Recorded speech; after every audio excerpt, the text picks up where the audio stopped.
رسول کی اطاعت کلی اور شدید محبت مل کر کیا بنے گی؟ اتباع. اور اتباع کا درجہ کیا ہے؟ قل ان کنتم تحبون اللہ فاتبعونی یحببکم اللہ. اے نبی ان سے کہہ دیجئے اگر تم اللہ سے محبت کرتے ہو تو میرا اتباع کرو، میری پیروی کرو، میرے نقش قدم پر چلو. اب آپ سوچئے اگر ہم کاروبار کر رہے ہیں، فرض کیجئے کوئی شخص 100% دیانتداری سے کام کرے، کوئی شخص سود کے اندر براہ راست ملوث نہیں ہے، نماز پڑھتا ہے، روزہ رکھتا ہے، لیکن یہ اتباع نہیں کر رہا جو حضور نے جو کام کیا تھا کہ غلط نظام، طاغوتی نظام کو جڑ سے اکھاڑ کر پھینکا جائے اور اللہ کا دیا ہوا دین حق قائم کیا جائے، تو اتباع میں کیا حصہ ہے؟ ایک سوال آپ سے کرتا ہوں، حضور نے وحی کے آغاز کے بعد کوئی کاروبار کیا؟ جی، آپ پہلے بہت اچھے تاجر تھے، بہت کامیاب تاجر تھے، اس وقت کا ایکسپورٹ امپورٹ، قافلہ لے کر جا رہے ہیں شام، قافلہ واپس لے کر آ رہے ہیں، لیکن جیسے ہی وحی آ گئی، یا ایھا المدثر قم فانذر وربک فکبر، اے لحاف میں لپٹ کر لیٹنے والے اب کھڑے ہو جاؤ، کمر کس لو، گارڈ اپ یور لائنز، اپنے مشن کا آغاز کرو. اس کا آغاز کیا ہے؟ انذار، خبردار کرو انہیں کہ زندگی یہی زندگی نہیں ہے، اصل زندگی آخرت کی زندگی ہے، اور قیامت کے دن تمہیں حساب جو ہے اپنا پیش کرنا ہو، جواب دہی کرنی ہوگی. You will have to face the ground accountability of the day of judgment.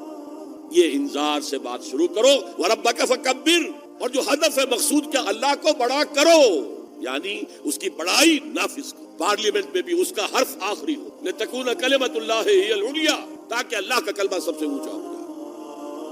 یہ نہیں کہ صاحب ہمارے تو 60% لوگوں نے یہ رائے دے دی ہے، بس اب ہم نہیں جانتے کہ قرآن میں کیا ہے یا کسی اور آسمانی ہدایت میں کیا ہے، تورات میں کیا ہے، انجیل میں کیا، ہم نہیں جانتے. اگر ہم اس کے خلاف جد و جہد نہیں کرتے تو اتباع میں کوئی حصہ نہیں. جو اطاعت تھوڑی بہت ہم کر رہے ہیں وہ بھی جزوی ہے، کلی نہیں ہے.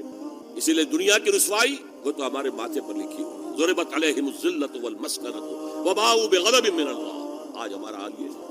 تو اتباع رسول، محبت رسول کا تقاضا، وہی جد و جہد کرو، وہی جد و جہد کرو. اسی کا نام جہاد فی سبیل اللہ ہے. بدقسمتی سے خود ہم نے غلط انٹرپریٹیشن جہاد کی ہے، جس کی وجہ سے دشمنوں کو موقع ملا. جہاد کے معنی جنگ، حالانکہ جہاد کے معنی تو جنگ نہیں ہے. جہاد جد و جہد کا نام ہے، کوشش. جہد کے مقابلے میں آئے گی تو وہ جہاد ہے. جہد یک طرفہ ہے تو جہد ہے، اور دو طرفہ ہو رہی ہے، رسہ جو ہے آپ ادھر کھینچ رہے ہیں وہ ادھر کھینچ رہے ہیں، یہ جہاد ہے. آپ توحید کا پرچم اٹھائے ہوئے ہیں، توحید پھیلا رہے ہیں، وہ شرک پھیلا رہے ہیں، یہ جہاد ہے. کوئی مغربی ڈیموکریسی چاہتا ہے، کوئی سوشلسٹ ڈیموکریسی چاہتا ہے، ان کے درمیان رسہ کشی ہوگی کہ نہیں ہوگی، یہ جہاد ہے. قتال تو جہاد کی 9 منزلہ عمارت میں جا کے 9ویں منزل پر قتال فی سبیل اللہ، اور یہ دونوں قرآن کی اصطلاحات ہیں. ہم نے جہاد کو بھی جنگ بنا دیا تو پھر تو اب ہر شخص کو قرآن میں جنگ ہی جنگ نظر آئے گی. جہاں جہاد کا لفظ آیا جنگ، جہاں جہاد کا لفظ آیا جنگ. اسی سے تو ان کو موقع مل گیا. اے نبی آپ ان کافروں کی باتیں نہ سنیں، نہ ان کے باتوں میں آئیں، چاہے وہ صاف انکار کر رہے ہیں اور چاہے وہ کوئی مصالحت چاہتے ہیں کہ محمد کچھ نرمی دکھاؤ، کچھ ہماری مانو، کچھ اپنی منوا لو. یہ تم نے جو کل پیدا کر دی ہے، گھر گھر لڑائی ہو رہی ہے، اولاد ماں باپ سے جدا ہو گئی، بہن بھائی سے جدا ہو گیا، شوہر بیوی سے جدا، بیوی شوہر سے جدا. جو کہتے ہیں کہ a house divided amongst itself cannot stand. ہمارا تو تم نے قبائلی جو ہمارا روب تھا وہ ختم کر دیا دنیا میں.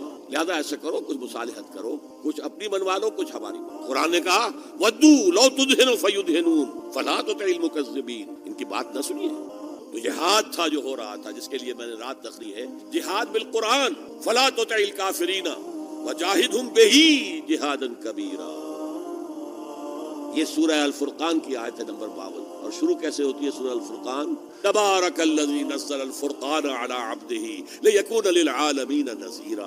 بڑی بابرکت ہے وہ ذات جس نے اپنے بندے محمد پر صلی اللہ علیہ وسلم یہ الفرقان نازل کر دیا تاکہ تمام جہان والوں کو خبردار کر دے، انذار، اور وہ پوری نوع انسانی کے لیے. اسی میں آگے آتا ہے اسی صورت فلا تطع الکافرین. اے نبی آپ ان کافروں کی باتیں نہ مانیں، نہ سنیں، نہ توجہ دیں. وجاہدہم بہ، اس قرآن کے ذریعے سے جہاد کیجئے.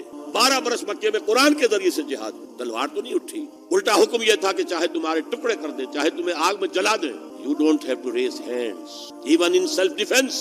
کفوا ایدیکم، اپنے ہاتھ بندھے رکھو، روکے رکھو، کوئی جوابی کارروائی نہیں. 12 برس. This was the order of the day. یہ جہاد بالقرآن. اس جہاد بالقرآن کے ذریعے سے لوگوں کو کھینچا گیا، پھر بیعت لے کر ان سے ان کو منظم جماعت بنایا گیا، پھر ان کا تزکیہ کیا گیا. تزکیہ کس بات کا؟ دل میں کوئی ولولہ، کوئی امنگ، کوئی حوصلہ، کوئی طلب، کوئی مقصود نہ رہ جائے سوائے اللہ کی رضا کے حصول کے اور آخرت کی فلاح کے حصول۔ جب تک پاک نہیں ہو جائے گا دل، جب تک دل سے ساری امنگیں ساری ایمبیشن نہیں نکل جائیں گی سوائے اللہ کو راضی کرنا اور آخرت کی فلاح طلب، یہ ہے تزکیہ۔ یتلو علیہم آیاتہ ویزکیہم ویعلمہم الکتاب والحکمہ۔ اگر اس نقش قدم پر آپ نہیں چل رہے تو حضور کے ساتھ محبت کا دعویٰ باطل ہے۔